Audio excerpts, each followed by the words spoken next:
Hello, everyone. Welcome back to lecture number 2 on knowledge graphs.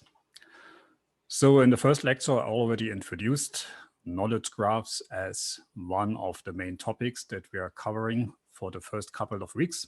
And today we're going to start with some of the technical details. First, I'll give you another overview and a brief background on knowledge graphs. And then we go into the technical details on how you implement them using a standard called the resource description framework. And then we'll go into some more examples, how they can be applied.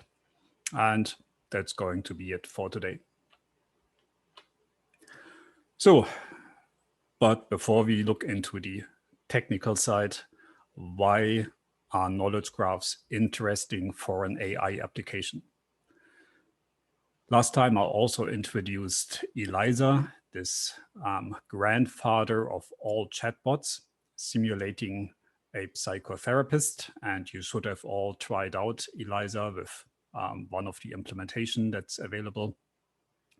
Now, if you try to talk to ELIZA and ask a question like shown here, a factual question, what is Concordia University?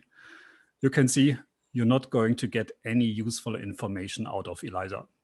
You'll get an answer back like, why do you say what is Concordia University? And then if you insist, I really want to know what it is, it still evades and says, is it because of your plans that you say just tell you what it is? Well, you also know at least a little bit how ELIZA is implemented. And the reason it cannot answer the question is it simply has no idea about any real-world topic. It doesn't know anything about people or movies or cities or universities.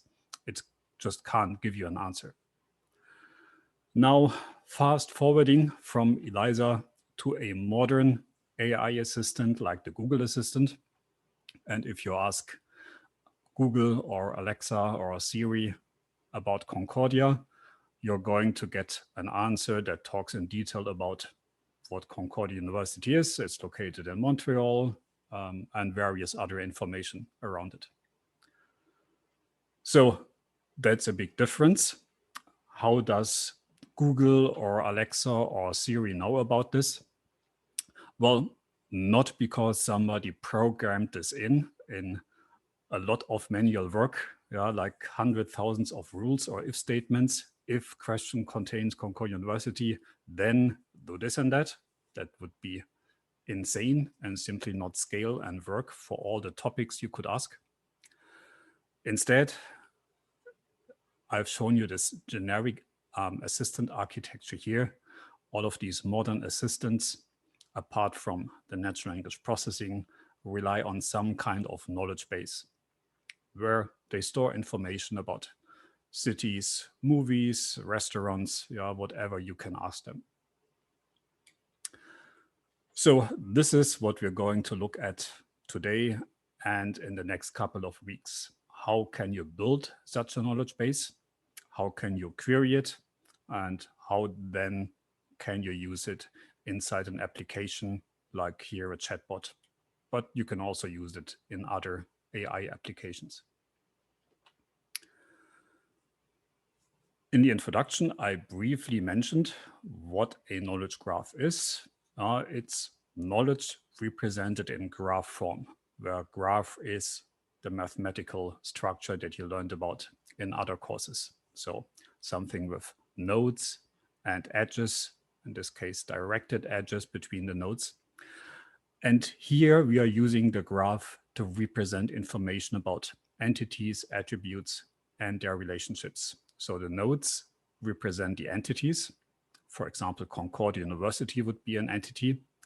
And the edge gives relationship from one entity to another. For example, we can have Concordia University as one entity, Montreal as the other entity, and then have a relationship saying that Concordia is located in Montreal. And then we can have various other information related to the entities, like the size, the name, and so on. So here's another example we can have a graph giving us information about musicians. Like a person, John Lennon, is a member of the Beatles, and the Beatles was founded in Liverpool, which is a city, and John Lennon was also born in Liverpool. So you can see that as a representation formalism, this is quite natural. You can intuitively understand it, read it, and write these knowledge graphs. So they are interesting both for human-facing applications when you want to structure a large amount of information, a large amount of content. You can easily navigate it, explore the graph, go through the graph, search for information, look at what is connected to it. But it's also very interesting for AI applications.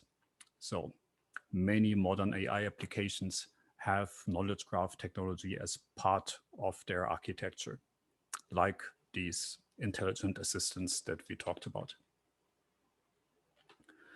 So that is in fact one of the big applications nowadays, and that I've shown you in the introduction. So all of these modern assistants, Siri, Alexa, Google Assistant, Cortana, they rely on a knowledge graph to be able to give you answers. And you noticed you can ask them almost anything about food and restaurants and movies and actors and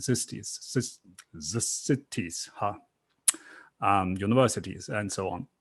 And for most of these topics, they can give you an answer. A bit later, you'll see why exactly they have all of this information.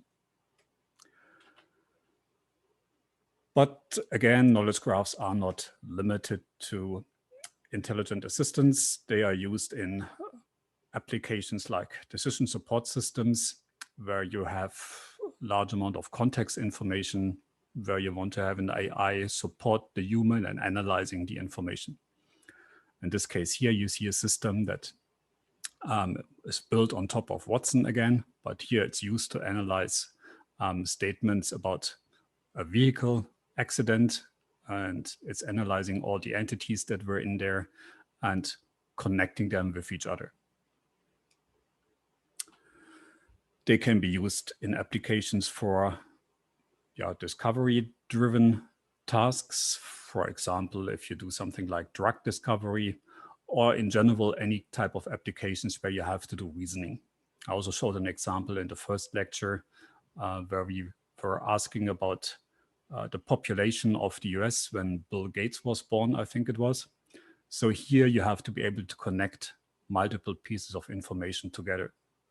And this is something that these knowledge graphs help you to do. So because of all of these applications and the relatively easy way of making these work, they have crossed the threshold like so many AI applications from research into industry over especially the last 10 years. So techniques like Google's knowledge graph, Amazon product graph, Facebook graph search, Watson, LinkedIn knowledge graphs, they are all built on this kind of idea. So nowadays, they are almost everywhere. In some cases, you can actually interact with them directly. Facebook used to have a publicly accessible Facebook graph search API. We'll talk about the Facebook graph in a couple of weeks. But in this case, for various reasons, they actually discontinued the public access and it's only available privately. For some other applications, they are available as a hosted service. And you'll see there is a lot of open source technology that you can use in your applications. So where do these graphs come from? Where is the content in the graph coming from? You'll see that one major source is online available content, online available text. For example, Wikipedia is a very rich data source. It has information in multiple languages about almost any topic. And as we'll see, this is one of the sources people use to build knowledge graphs for computers. So you can use structured text. In Wikipedia, you have these info boxes, which have some kind of structure in there. And people started building knowledge graphs by automatically converting this semi-structured information from Wikipedia into a machine readable graph. There are also ways to convert existing databases like relational databases or tables, spreadsheets, and so on into knowledge graph form. You can also generate graphs from unstructured text. When we talk about unstructured text, we mean a natural language article or something like a news article, a web page, something that's written for humans. So it's not structured like a database in form of tables or another structure. It's just free-flowing text. And using other AI techniques, especially natural language processing, it's possible to convert this unstructured text into a structured format, for example, into a knowledge graph. And with, again, other AI techniques, you can also use images to extract information. And similarly, you can process videos, both the meta information of videos, something like the embedded subtitles, you can analyze, and you can connect this with the video information. Again, with very modern AI techniques, you can actually extract information from the videos now. So much for the quick introduction. And as I mentioned before, I'm splitting the videos into multiple smaller parts. So in the next part, I'm going to give you a quick history on knowledge graphs. See you then.